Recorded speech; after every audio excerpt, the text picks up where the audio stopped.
everybody, it's Gopnath from the Crack with Gokulnath YouTube channel. How are you guys? I hope you guys are doing well. So guys, today we're going to solve some of the JEE mains mock test questions. So let me start to solve guys. Our first question is, let alpha and beta are two real roots of the equation k plus 1 tan square x minus root 2 lambda tan x is equal to 1 minus k, where k is not equal to minus 1 and lambda are real numbers.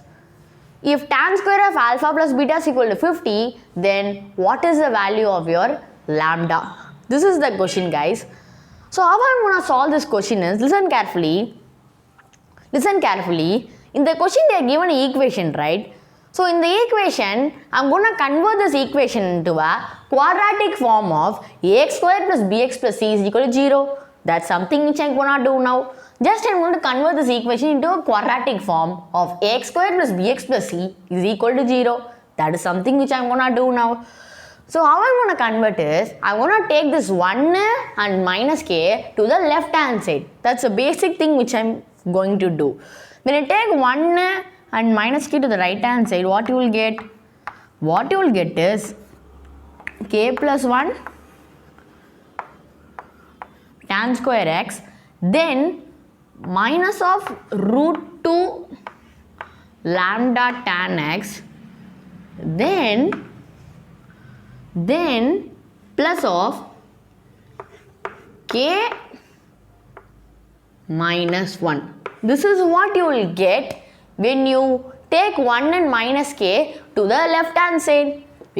Now what happens here is, your 1 becomes minus 1 and your minus k becomes plus k because you are taking to the right hand side, and this looks like a perfect quadratic form which is ax squared plus bx plus c is equal to 0. Now listen carefully. In this equation, I'm going to take tan x as t. I'm going to take tan x as t. This is what I'm going to do now. But what is the reason behind taking tan x as t? Is there any need? Is there any formula? Is there any property of doing this? You guys will be thinking. But I will say the reason for taking tan x as t. Why I am taking tan x as t means, if I take tan x as t only, then your quadratic equation looks like a purely form of quadratic form. And when you put a tan x as t, your question will be more easier, and try to make the question as easier as much as possible. Because when you put tan x as t, what you will get is k plus 1 t square minus root 2 t plus k minus 1 is equal to 0. Now your question is becoming as simple as possible.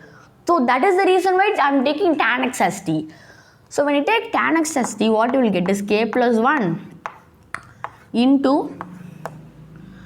into t square, right? Because tan x as t means tan square x will be t square.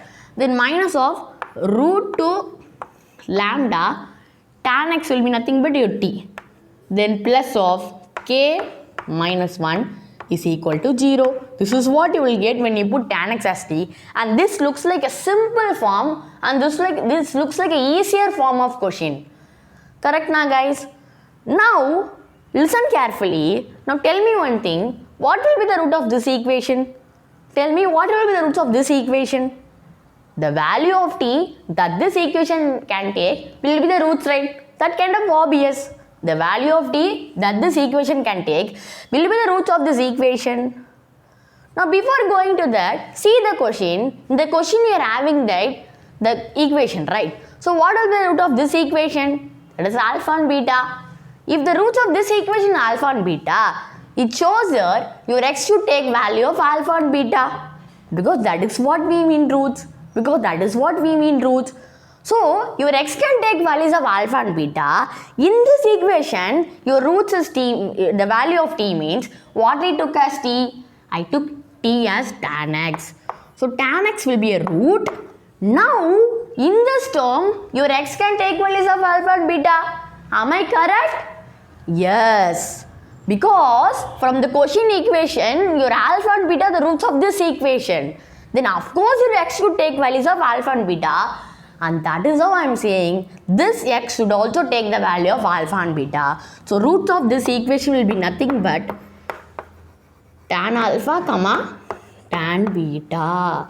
Now I found the roots of this equation, which is nothing but your tan alpha and tan beta. Now guys, I will rub this.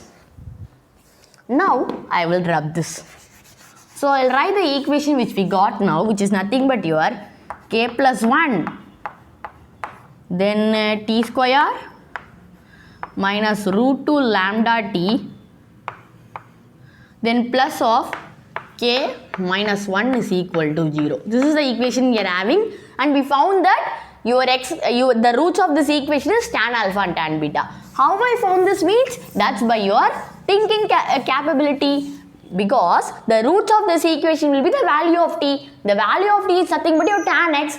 So in this tan x, your x can take values of alpha and beta that I proved via this form of equation, and the roots as alpha and beta. I hope now it makes clear. So the roots of this equation is nothing but tan alpha and tan beta. Now guys, the next thing which we are gonna do is, I'm going to find the sum of the roots. I'm gonna find the sum of the roots for this quadratic equation. So what is sum of the roots? That is tan alpha plus tan beta, because the roots are tan alpha and tan beta. So sum of the roots will be tan alpha plus tan beta. So what will be the sum of the roots of a quadratic equation? That is nothing but minus b by a. Sum of the roots is minus b by a. So what is your b? That is root 2 lambda. So minus b will be plus root 2 lambda. Because guys, b is your minus root 2 lambda. So minus b will be minus of minus b. That means minus of b, that will be minus of minus root 2 lambda, which is nothing but a root 2 lambda, divided by a. What is your a? That is k plus 1. This is the basic thing guys. So minus b by a will be this value. Now what will be the product of the roots? That is tan alpha into tan beta. This is what we call as product of the roots. So the product of the roots will be nothing but your c by a. These things are the basic things which you guys are needed to know in the quadratic equation. Even you guys learned in 9th standard. Even you guys learned in 10th standard. Even you guys learned in 11th standard. So the sum of the roots is minus b by a, product of the roots is c by a, and that's how I'm making this question to be easier. So what will be the product of the roots? That will be c by a, which is nothing but your k minus 1 divided by k plus 1. K minus 1 divided by k plus 1 is your c by a, which is nothing but your product of the roots. Now we found the sum of the roots and product of the roots. Now listen carefully guys. In the question they are given extra information, right? What is that extra information they are given? They are given tan square of alpha plus beta is equal to 50. If tan square as alpha plus beta is equal to 50 means they are given like that. But is there anything we are having in form of tan square of alpha plus beta? There is nothing we are having in terms of square.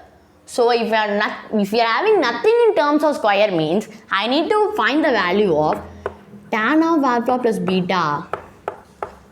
Clear na guys? Why I am doing like this means, listen carefully. We are having nothing in terms of tan square of alpha plus beta, but we are only having the terms of tan of alpha plus beta. Tan of alpha plus beta is nothing but your root of this, which is root 50. Correct na guys? Because tan square is alpha plus beta is equal to 50 means tan of alpha plus beta is equal to root 50. This is the basic thing. Now we know the value of tan alpha plus tan beta, and we know the value of tan alpha into tan beta, and we know the value of tan of alpha plus beta. If we know these values, what is the next thing which I am gonna do? Did you guys have any guess? Did you guys have any guess on what the thing which I am gonna do next? So the thing which I am gonna do next is, I am going to use our tan of a minus b formula. Can I use it? Yes. I am going to use our tan of a minus b formula. So let me rub this. So what our tan of a minus b formula say? Your tan of a minus b formula say that tan a minus tan b will be 1 plus tan a tan b.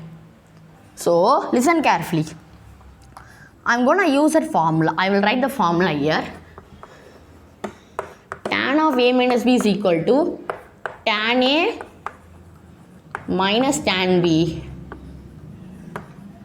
divided by 1 plus tan A tan B. This is the formula which you guys are needed to know. So tan A minus tan B will be 1 plus tan A tan B. This is the formula. So by this formula, I would say this, tan of alpha plus beta will be what?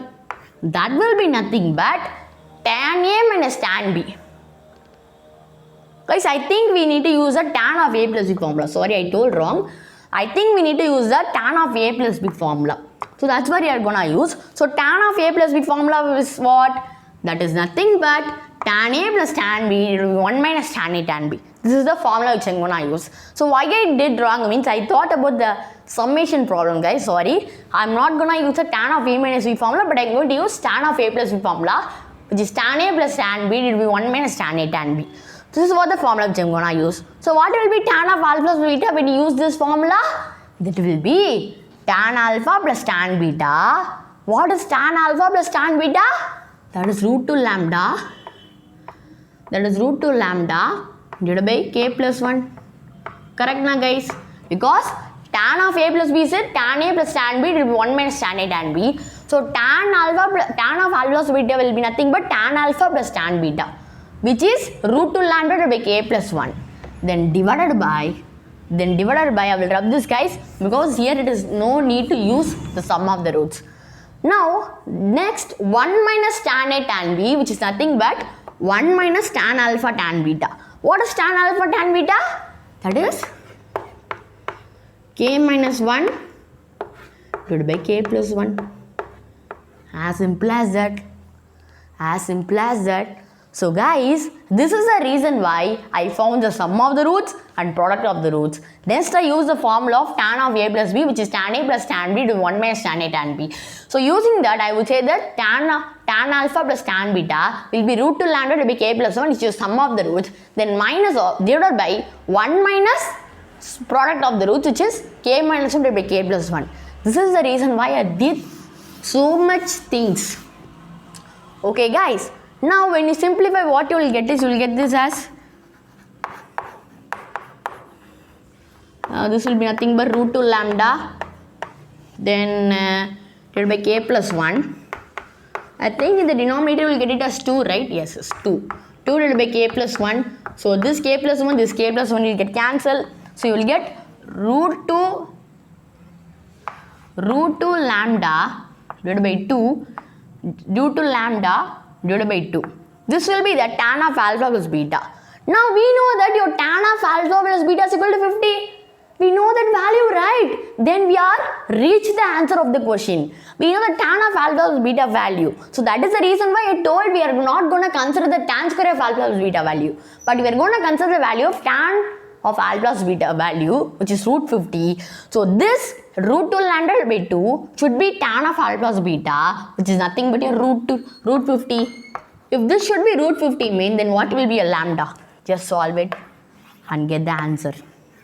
So root 2 lambda by 2 should be root 50 because this is tan of alpha plus beta, which is root 50. So if this should be equal to root 50 mean, then of course your lambda should be what, guys? I think your lambda should be 10. Correct na? 1 minute, let me see. 2 root 50 divided by root 2, 2 into 5. Yes guys, your lambda will be 10. Just solve it and get the value of lambda. So your lambda will be 10 and that's how I solve it. So guys, this is the answer for this question. Your lambda should be 10. So how I solve this question means I use the properties. First I took the tan x as t. Then I found the sum of the roots. Then I found the product of the roots. Then I use the tan of A plus B formula, which is tan A plus tan B to 1 minus tan A tan B. These are some of the things which I used to solve this question, and guys, it's a good question only because it used various formula. People who know the formulas can definitely crack this question because this question looks easier for them. So guys, please have aware of the formulas because even this can be a quadratic equation question, but how we are using trigonometric formulas? See, okay. So the answer of the lambda is root 10, guys, not root 50. Lambda is 10. So that's all about this question. Let us move on to our next question. Our next question is cot of summation of from n is equal to 1 to 23 of cot inverse of 1 plus summation of 2k from k is equal to 1 to the n number of elements. This is the question which we are having. And guys, they are asking the value of this big expression. So how I'm going to solve this question is, first I'm going to open this sigma notation. Just I'm going to open this sigma notation. So when I open, I will get an expanded form, right? After getting the expanded form, and I'm going to find the value of that expanded form using your sequence and series technique. Okay. So when I open, what you will get is summation of 2k from k is equal to 1 to n number of elements. When you expand, what you will get is, first let me say how to expand. How to expand means, first put k as 1. Next put 2 in place of k. Next put 3 in place of k. Next put 4 in place of k. Then put up to n number of elements. So when you put 1 in place of k, what you will get? 2. When you put 2 in place of k, you will get 4. When you put 3 in place of k, you will get 6. When you put 4 in place of k, you will get 8. And up to 2n number of elements. Because up to you need to put up to n in place of k, which is nothing but your 2n. This is the basic thing which I am doing. This is the expanded form of this sigma notation. Now in order to find the value of this expanded form, I am going to take 2 outside.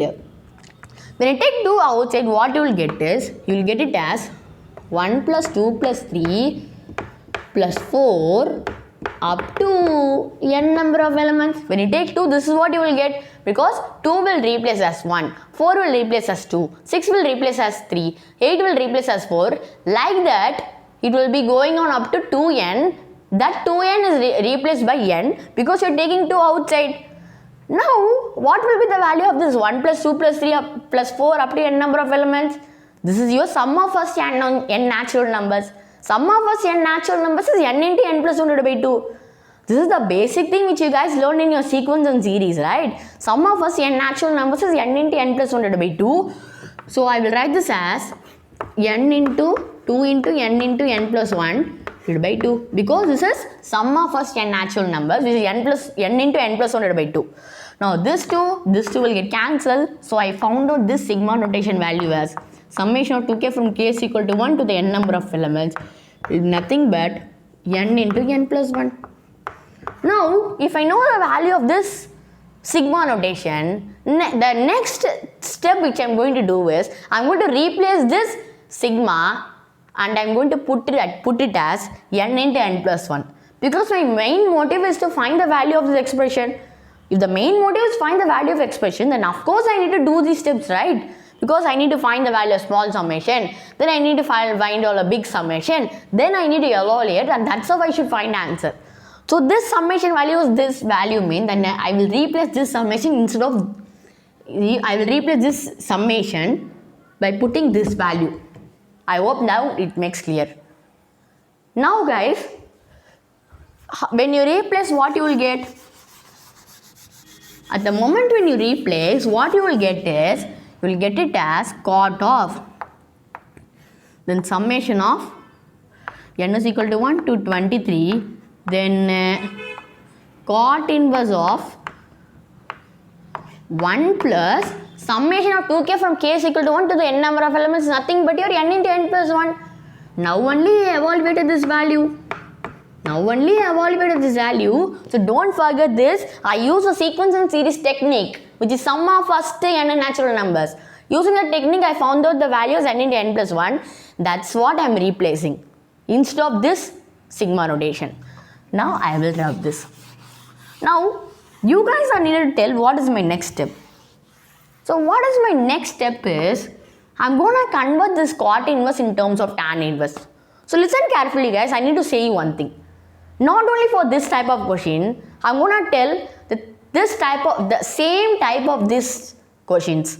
So whenever you are asked to find the value of any expression and they are given a summation of series, if they are given means, how would you find is, whenever they are given cot inverse, your first strike should come out to your mind is, you need to convert the cot inverse in terms of tan inverse. Then only you can use the inverse trigonometric formulas and evaluate it. So listen carefully guys, whenever you are cot inverse, your main motive is to convert that into tan inverse. So that is something which I am going to do now. When I convert, what you will get is summation of n is equal to 1 to 23 of, when you convert you will get it as tan inverse of, so cot inverse to tan inverse means it will be reciprocal of it, which is nothing but 1 by 1 plus n into n plus 1. This is what you will get. When you convert this cot inverse in terms of tan inverse, then your inside value will be reciprocal or it will be multiplicative inverse of each other. Now, listen carefully. This is where your manipulation part comes apart. This is where your manipulation part comes apart, guys. This is very, very interesting part. Not only this is not gonna be horrible part, it is also gonna be a interesting part. So listen carefully. Now, in this term, in the numerator, listen carefully. In the numerator, I am going to add n and subtract n. The numerator, I am going to add n and subtract n. This is the beauty of this question, guys. At the numerator, I am going to add n and subtract n. But what is the necessity of doing these things? Please keep your mind here. Now, I will take this n plus 1 as one specific term, and this n as one specific term, and 1 as one specific term, and n as specific term, and n plus 1 as specific term. When I take like that, this looks like a form of tan inverse of a, which is n plus 1, minus b, which is n, divided by 1 plus ab, which is n plus 1 into n. Does it look like a form? Yes. If it looks like a form, can't I use the formula of your inverse trigonometry? Absolutely yes. So this looks like a form of tan inverse of a minus b divided by 1 plus ab. So this would be nothing but your cot A in summation of n is equal to 1 to 23. Then what you will have? Now when you evaluate using the formula of tans of a minus tans of b is tan inverse of a minus b divided by 1 plus ab. That's what the formula which I'm gonna use. Because it looks like a form of tan inverse of a minus b divided by 1 plus ab. So that is the reason why I'm using the formula of tans of a minus tans of b. So this would be nothing but tan inverse of n plus 1, then minus of tans of n. I hope now it makes you clear, right? So I'll write above itself. Summation of n is equal to 1 to 23 of tan inverse of n plus 1, then minus of tan inverse of n. How I am writing this? That's by their formula. Tans of a minus tans of b is tans of a minus b divided by 1 plus ab. So this looks like a form of tans of a minus b divided by 1 plus ab, which can be written as tan inverse of a, which is n plus 1, minus tans of b, which is n. That's what the basic thing which I am doing. Now guys, this question is a piece of cake because we came to an end. Because we completed the manipulation part, now it's your part to solve the question using your summation opening. So how would you open the summation? That means the inside summation. So summation of tan inverse of n plus 1 minus tan of n from n is equal to 1 to 23. So guys, first what you will do is, first you will put 1 in place of n, next put 2 in place of n, next put 3 in place of n, put up to 23. So when you put the some of the values will get cancelled, and the value that will be left out is tan inverse of 24 minus tan of 1. Because guys, if I write all the values, it will be time taking. That is the reason why I am telling the values which does not get cancelled. So when you put 1 in place of n, 2 in place of n, 3 in place of n, 4 in place of n, 5 in place of n, then you put up to 23 means, then you will get more values. Then some of the values will get cancelled and you will be left out with tan inverse of 24 minus tan of 1. Why I am not writing all those values means, because it will be a time taking task. That is the reason why I am doing this. So the value that will be left out is tan inverse of 24 minus tan of 1. So here also you are gonna use the formula of tan of a minus tan of b, which is nothing but your tan of a minus b divided by 1 plus ab. So this value can be written as tan of 24 minus tan of 1 will be tan inverse of a minus b, which is 24 minus 1, which is 23, divided by 1 plus ab, which is 24 into 1, which is 24 only. So this would be nothing but your cot of tan inverse of 23 divided by 25. This is what you will get when you use the formula of tan of a minus tan of b, which is tan inverse of a minus b, which is 23. Then a plus b, that means 1 plus ab will be 1 plus 24. 1 plus 24 is 25. So a minus b to 1 plus ab. That's what I'm doing. Now I'm going to write this tan inverse as cot inverse. I'm going to write tan inverse as cot inverse. So what is the reason behind writing that? Means when I write tan inverse of cot inverse, then your cot and cot inverse will get cancelled and you can get the answer easily. That's the reason behind doing all this manipulation. So when you convert tan inverse and cot inverse, what you will get? You will get it as 25 by 23. So just I'm converting the tan inverse and cot inverse by finding the reciprocal in order to cancel this cot and cot inverse, and you find the value of 25 by 23. This is the beauty of this question, guys. How beauty is this question? We have found the value of 25 by 23. Don't think about the answers. Think about the beauty, think about the manipulation, but think about the amazing activities which are done for this question. So answer is 25 by 23 just by cancelling those values and getting the answer as 25 by 23. So that's all, guys. Let us move on to our next question. Our next question is integral of 8 log of 1 plus x to be 1 plus x square of dx from 0 to 1. So guys, this is the question. So guys, the main twist of this question is the value of x that you are gonna take will be the main twist. And to solve these type of problems, your decision making is also important because you're gonna take some expressions, right? So your decision making is also very important in order to solve these type of integral problems. So in this problem, I'm gonna take x as tan theta. But as I told, your decision making is very important. But you guys will ask, why I particularly am putting x as tan theta? Why I can't put sin theta? Why I can't put cos theta? Why I can't put cosecant theta? You guys will be thinking. So listen carefully. Why I am putting x as tan theta? Listen carefully. The denominator we are having 1 plus x square, right? If you put x as tan theta, we will get 1 plus tan square theta. Correct na? If x is equal to tan theta, means 1 plus x square will be 1 plus tan theta. That's okay. What is 1 plus tan square theta? That is secant square theta, which is a Pythagorean identity. So this form of big expression is compressed into a smaller form.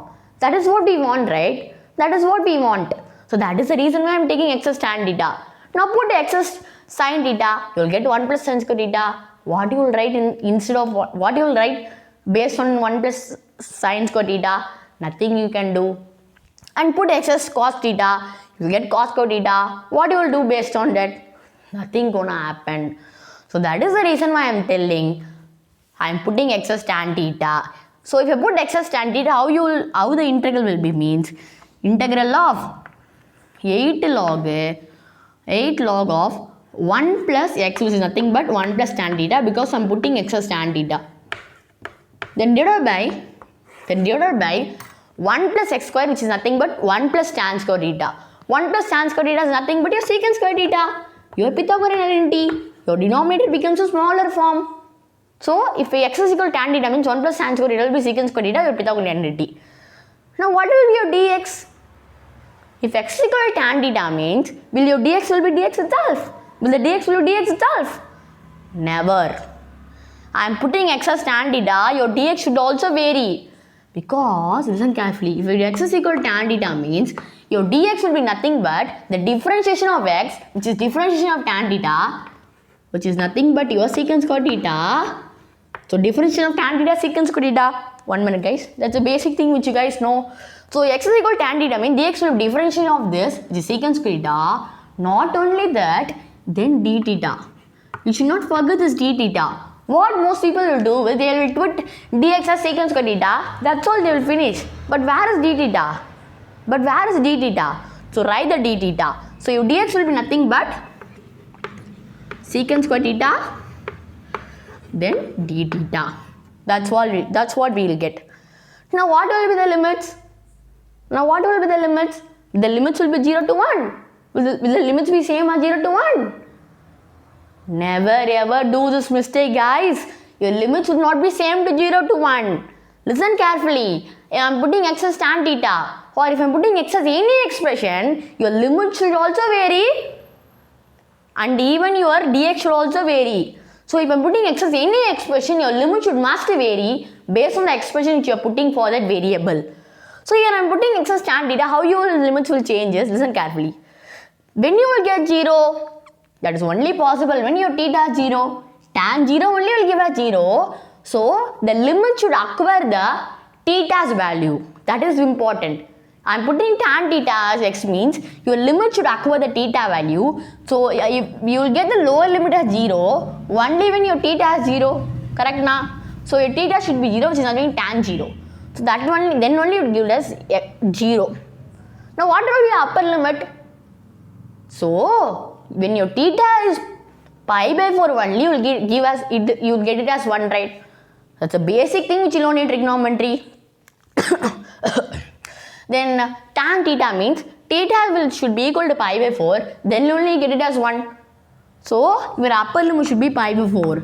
This is how your conversion should be based on the limits. Here the theta value will be the limits, where 0, if you will get 0 only when theta is 0, and you will get 1 only when theta is pi by 4, because tan pi by 4 will only give us 1. That's the reason for this. Now listen carefully. Can't I cancel the secant square theta and the secant square theta? Can't I cancel the secant square theta and secant square theta? Yes. If I put x as tan theta, so many things are changing, and so many things are changing, and because of so many things changing, I can able to solve the questions easily. This is your decision making. This is your decision making. So if you must have solved this type of question, then only you have that decision making. If I am putting x as tan theta only, all the things are changing. That's what my motive is. Now guys, what will happen? It's a very simple thing. How the integral will change is 0 to pi by 4 only. Then 8 log of 1 plus tan theta. Now listen carefully. What I'm gonna do is I'm going to write this tan theta as tan of pi by 4 minus theta. Can't I write like that? Yes, I can write like that. Because guys, this is the basic formula. This and all you guys are must needed to know. Because you guys are, some people will watch from 11th standard and 12th standard. So listen carefully. In 11th standard you learn this. So tan theta is nothing but your tan of pi by 4 minus theta. The basic trigonometric formulas. So tan theta can be written as tan of pi by 4 minus theta. That's what I am writing. Then d theta. So just I am writing this tan theta as tan of pi by 4 minus theta. Now what is gonna be my next step is, listen. This is where your listening part comes apart. Now I am gonna take this 8 outside. Now I am gonna take this 8 outside. Why I am going to take 8 outside? Listen carefully. Integral of, I am going to take 8 outside the integral. I am going to take 8 outside the integral. So when I take outside the integral, what will happen to this integral? 0 to pi by 4 only.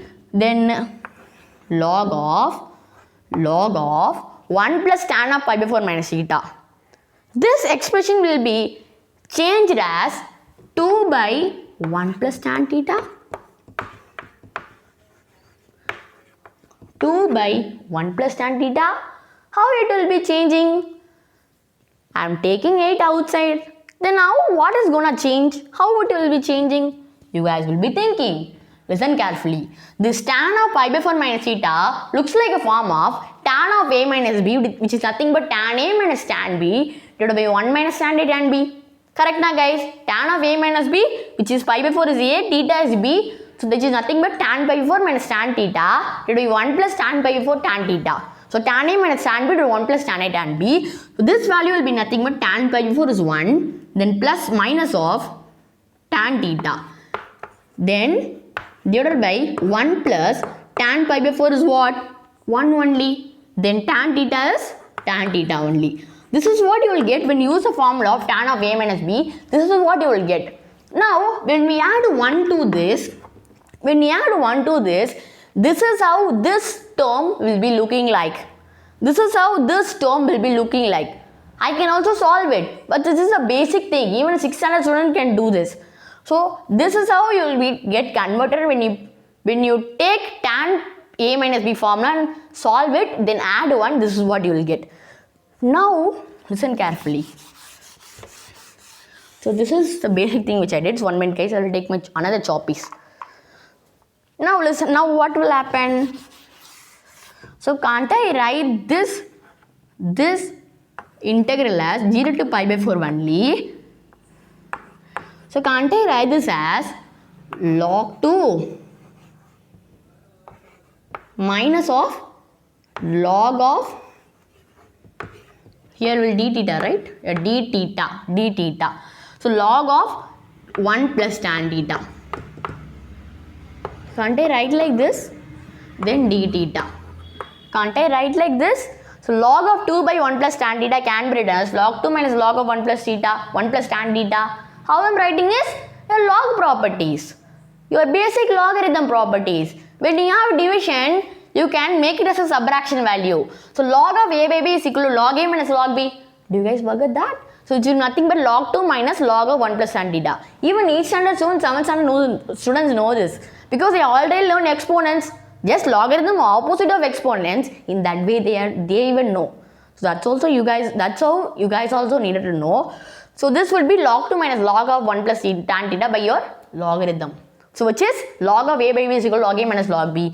So I will take another chop. This is not writing well. Okay, yes. Now when you simplify means when you put a pi by 4 and solve this definite integral, when you solve, what you will get is you will get the value as pi log 2. You will get the value as pi log 2. This is what you will get. Just solve this definite integral. Solving definite integral does not matter a lot. So just solve the definite integral and make up this 8, then you will get it as pi log 2. That's all guys. This is how you should solve. Just solve it and you will get it as pi log 2. So this is the answer guys. So how I solve this means your integral. So I am taking some expressions. Then I solved. So I told right your decision making should be good. That is how I am taking excess tan theta. Then only most of the expansions are getting cancelled and you are arriving at a new form of integral which is smaller than the integral which was before. Okay. So the answer is pi log 2 guys. So that's all about the question. Let us move on to our next question. Our next question is limit of x tends to 1 of x to the power of 4 minus 1 divided by x minus 1 is equal to limit of x tends to k of x cube minus k cube divided by x square minus k square, and they are asking what is the value of k. So guys, what most people probably think is we need to use the factorization method. But guys, I'm not gonna use the factorization method because even a first standard student can solve this question using factorization method. So that's the reason why I'm not going to use the factorization method. But rather, I'm going to use the property which you learned in your limits and derivatives. That is nothing but your standard limits. Your standard limits that you learned in your 11th standard of limits chapter. So what are standard limits we are having? The standard limits which we are having is limit of x tends to a of x to the power of n minus a to the power of n divided by x minus a can be written as na to the power of n minus 1. This is one of the standard limit. And the next standard limit which you have is limit of x tends to a of x to the power of m minus a to the power of m divided by x to the power of n minus a to the power of n can be written as m by n into a to the power of m minus n. This is one of the second standard limit which we are having, and these two standard limits only I am gonna use. So this first standard limit upholds for this limit and this second standard limit upholds for this limit. I hope that makes you clear. So guys, I will take my duster. Now how I will use the first standard limit for this limit, listen carefully. Can't I write this limit as limit of x tends to 1 of x to the power 4 minus 1 to the power 4 divided by x minus 1, because your 1 and 1 to the power are same, because 1 to the power of anything is 1. 1 to the power of anything is 1. So this can be written as x to the power of 4 minus 1 to the power of 4, it will be x minus 1. And these two limits are same in sync because a is 1, x is x only, n is 4 and a is 1 only, then x minus 1. These two limits are same. So this can be written as n into, n means 4 into a what? N into a. A is what? A is nothing but your 1. Then n minus 1 is 4 minus 1, which is nothing but 1 cube. So 4 into 1 cube will leave anyway, it will be 4. So we have found that the value of limit is 4 by your limit, standard limit, which is limit of x tends to a of x to the power of n minus a to the power of n divided by x minus a can be written as na to the power of n minus 1. So using that I found the value of this limit as 4. So I will rub this. So what is the value of this limit? This is nothing but 4. So this also I will rub. Now this second limit also upholds this principle. That means upholds this limit. So how I am saying is this limit can be written as limit of x tends to k, which is then same only guys, x cube minus k cube divided by x square minus k square. This is the limit which we are having. Listen carefully. Here your k is a, your x is x only, your a is k, and your m is 3, and your n is 2, and the x is k, x is x only, a is k. This is what the convention which you are having. So this limit can be written into another form based on this standard limit. How it can be written is m by n. What is m by n? That is 3 by 2. Because m is 3, n is 2, which is 3 by 2 into a is what? A is nothing but k. So k to the power of m minus n will be 3 minus 2 because m minus n is 3 minus 2. So 3 minus 2 is 1. So this value limit is 3k by 2. So this value of limit is 3k by 2 and we have found this. And we have found this by the property of limit of x tends to a of x to the power of m minus a to the power of m divided by x to the power of n minus a to the power of n is equal to m by n into a to the power of m minus n. That's how I found the value as 3k to the power of 2 and they're asking k, right? So this is a laddu question now. This is gonna be a laddu question now because using the properties I have found this limit is 3k by 2 and this limit is 4 and they are saying these two limits are same means I can equate it as 4 is equal to 3k by 2. If 4 is equal to 3k by 2, your k will be nothing but 8 by 3.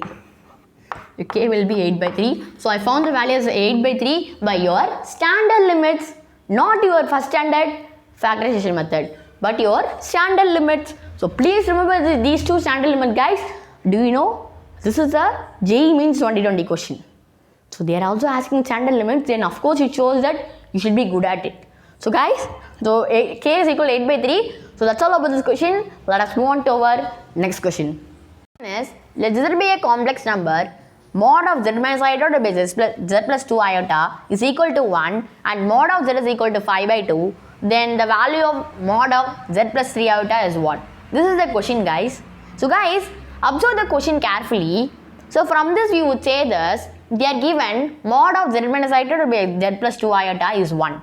So from this I would say that your mod of z minus iota will be equal to mod of z plus 2 iota.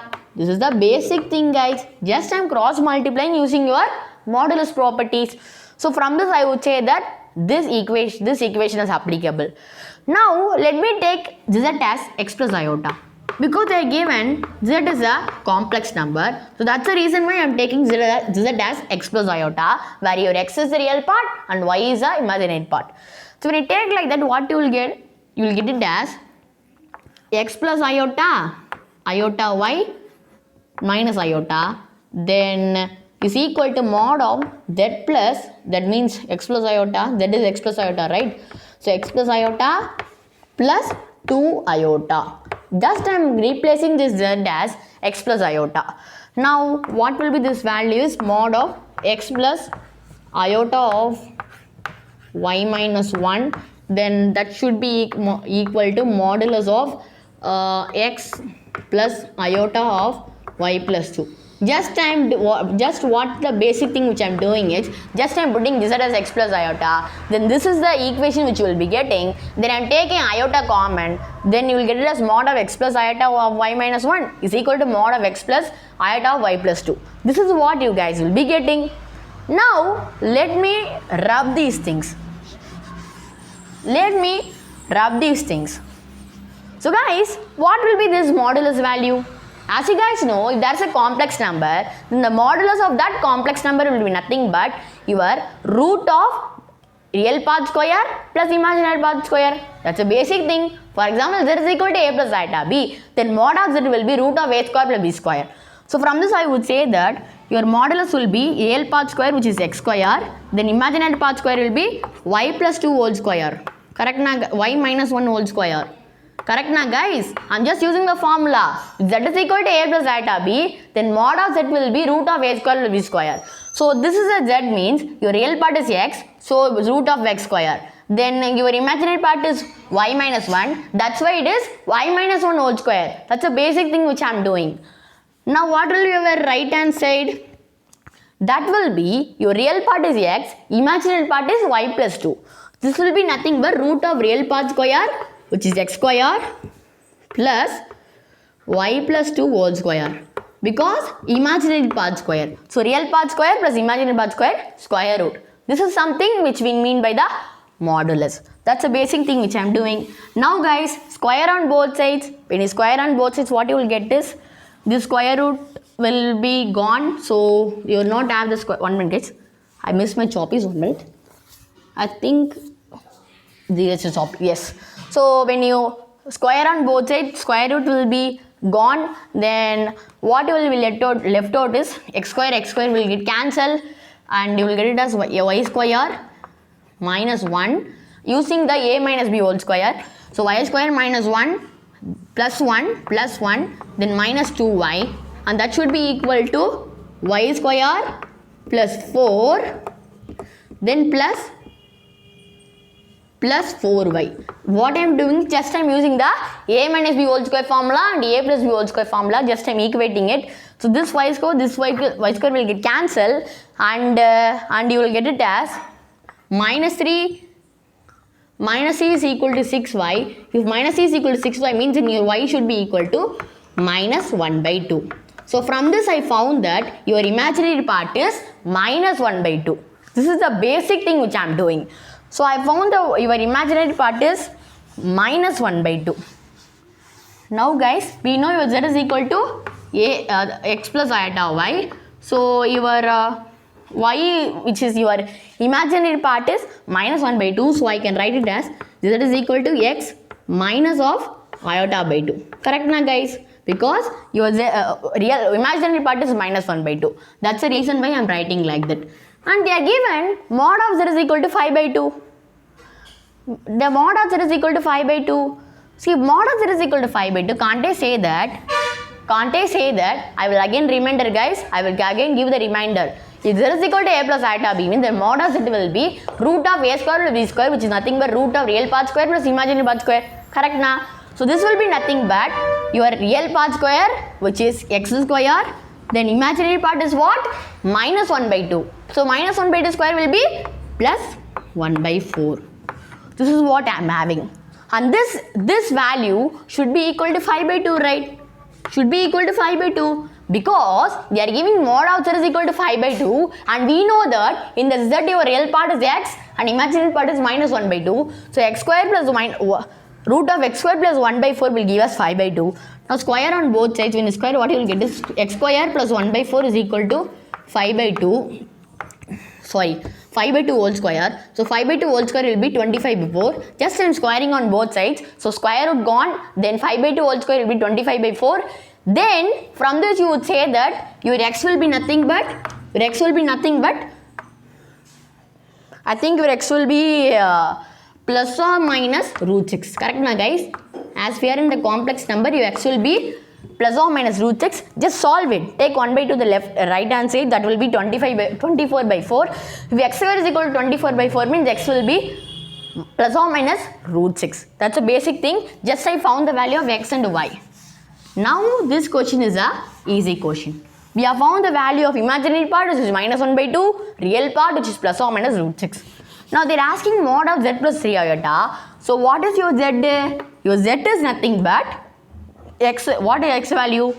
Plus or minus root 6, then plus of, then minus of iota by 2. Just I'm putting the value of real part, which is plus or minus root 6 in place of x, and I'm putting minus 1 by 2 in place of y. Just I'm putting the value of real part and imaginary part. This is the basic thing which I'm doing. Now they are asking mod of z plus 3 iota. This is z. This is z. Plus 3 iota means add 3 iota. So add 3 iota. And this is what we are having. When you add 3 iota, what you will get is, I think you will get it as plus or minus root 6 iota plus 5 iota by 2. This is what you will be getting. So just add this, guys, because I am solving the inside value. So when you add means you will get as plus or minus root 6 plus 5 iota by 2. Then we need to find the modulus of it. I found that. Then I and added to 3 iota, and this is what you will getting. Then what will be modulus of this? Which is root of real part square plus imaginary part square, which is nothing but root of real part square will be plus or minus root 6 whole square, which is 6 only. Then 5 by 2 whole square will be 25 by 4. 25 by 4, which will be nothing but root of 49 by 4. So root of 49 by 4 is nothing but your 7 by 2. It is nothing but your 7 by 2. So guys, I solved this question in a fast manner, but because this is just a complex number question. So I solved the fast manner. I hope you guys would have understood this question. So how I did this means, first a very simple thing. They are told that this thing means I can say mod of z minus iota will be equal to mod of z plus 2 iota. Then I found the value of y, which is the imaginary part. Then I found the value of x by this information. Then I added the z value plus 3 iota. Then you would get this value. Then in order to find the modulus, you need to root of x square, which is real part square, which is plus or minus root 6. Plus imaginary part square will be 5 by 2 whole square, which is 25 by 4. You will get a root of 49 by 4, which is nothing but a 7 by 2. I solve as fast as possible. Okay guys, why I solve fast means this is to show how you should solve in the exam hall. So you should solve as more I solved, as much as time as you should solve very early. So I solve for more time only, but you should solve for the less time. Because I am explaining, right? So that is why I solved this question for more time. So I found the answer as 7 by 2. Because root of 49 by 4 will be 7 by 2. So that's all guys. I hope you guys would have enjoyed the questions that we solved today. So that's all guys. Do well guys. JEE means the doable one. Try to maximize your score with your chemistry. Study your chemistry theories efficiently. And even show some interest in mathematics and physics so that you can maximize your score. And do well guys. That's all. Thank you. Make education simple.